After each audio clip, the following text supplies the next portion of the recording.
whatever that we can see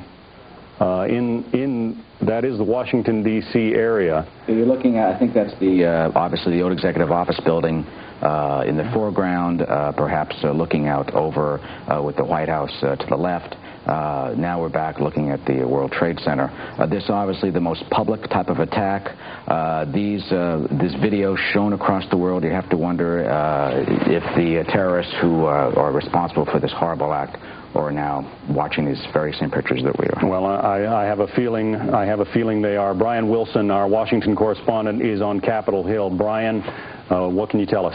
Well, I can tell you that there was no increased security around the Capitol as I made my way into the building, but in the last few minutes we have seen a great deal of action around the city. There is smoke just across the river from the White House, not that far. And as you know, in the last few minutes there are reports that the Pentagon has been evacuated and the White House is being evacuated.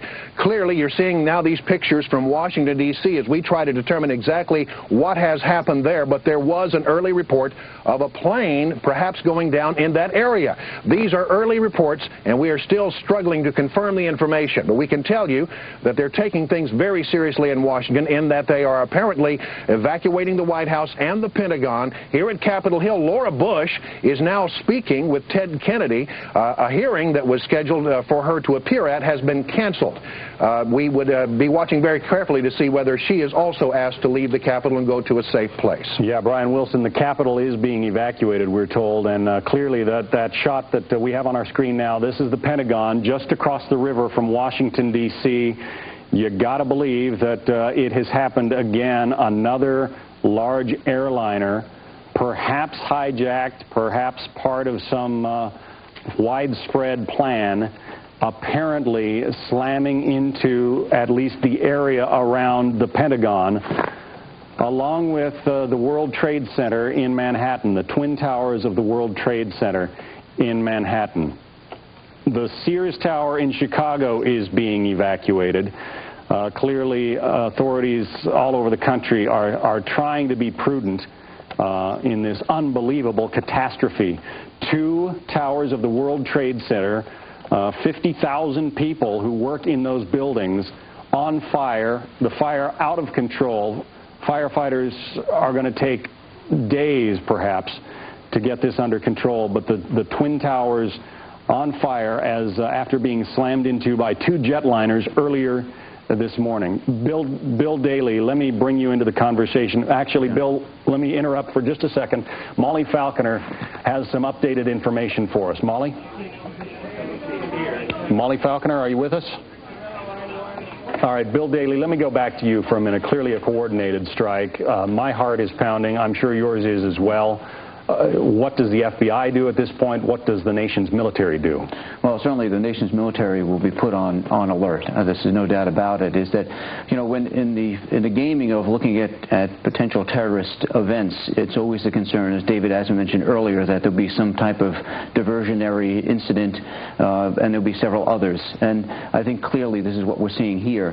The concern is that when a terrorist strikes like this, is that they're going to want to do as much as they can, as quick as they can, because before you know it, there'll be everything will be locked down, as David said, and we will be on a high state of alert. So the chance of doing something more anytime soon will be nil. The opportunity to do that. Also, just speaking from personal perspective, having worked down in the area of the World Trade Center, having been down there as recently as yesterday, I can tell you that logistically, to get people in and out of there, people who are wounded, fire rescue people, is a monumental effort even on a good day, with traffic, with pedestrians in the area. We have the World Financial Center just literally across the street, which I'm sure has probably incurred some debris shattering upon it. It's a tremendous logistical, I would say at this point, challenge and nightmare for people who are trying to rescue, put out the fires that are being, I'm sure, fueled by the jet fuel as well as the interior of the building. We now understand that the Federal Aviation Administration is shutting down all airline takeoffs nationwide. All airliners nationwide there will be no more takeoffs, and I imagine that the planes that are in the air right now are going to be diverted to the closest airport as soon as possible, because in a situation like this, the authorities don't know where the next one might come from, the next rogue aircraft. We have seen the World Trade Center, both towers, hit by jetliners. We've seen the Pentagon apparently hit by a jetliner. Authorities want to take every precaution they can, and so all aircraft takeoffs nationwide have been stopped. You've got to think that is an indication one would suspect that this was a hijacking, at least one of them was a hijacking, because that would indicate that they don't know if there is another plane where it would be coming from, and one way to prevent a repeat, whether it would be a fourth attack, if that's indeed what happened out at the Pentagon. Well, and we are looking at pictures of the Pentagon area now, Eric, and it's quite clear from the smoke cloud that some enormous explosion hit there. Would the Pentagon be protected by anti-aircraft missiles such as are at the White House, believed to be at the White House roof? Perhaps this plane, that if it was a plane at the Pentagon, was heading toward the Pentagon, could it have been shot down by our military before it got there? Because that appears to be smoke from jet fuel a little bit away from the Pentagon, not on the actual building itself, as we look at this. But let me again say the plane that I saw was heading here in Manhattan. The first plane that I believe was heading south. It was above Fifth Avenue at a low altitude, which was rare, but it is a usual jet route from planes, especially planes that are vectored down from the north, whether it be from Canada or whether it be from Boston.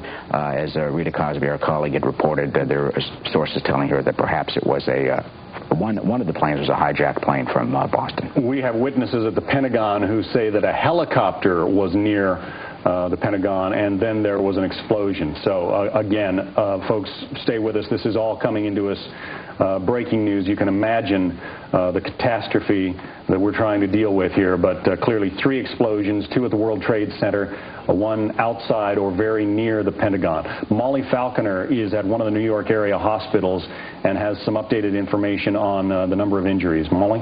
Hi, John. I'm coming to you live from downtown Manhattan, where St. Vincent's Hospital basically looks like it is under siege.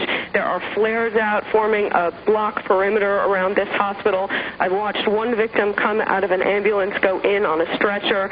They look exceedingly injured, and right now there are hospital beds lined up on the street right outside the hospital, waiting with paramedics right next to them for the waves of injuries. They are obviously expecting to come in here. There's yet another one. I don't know if you can hear the sirens coming in now.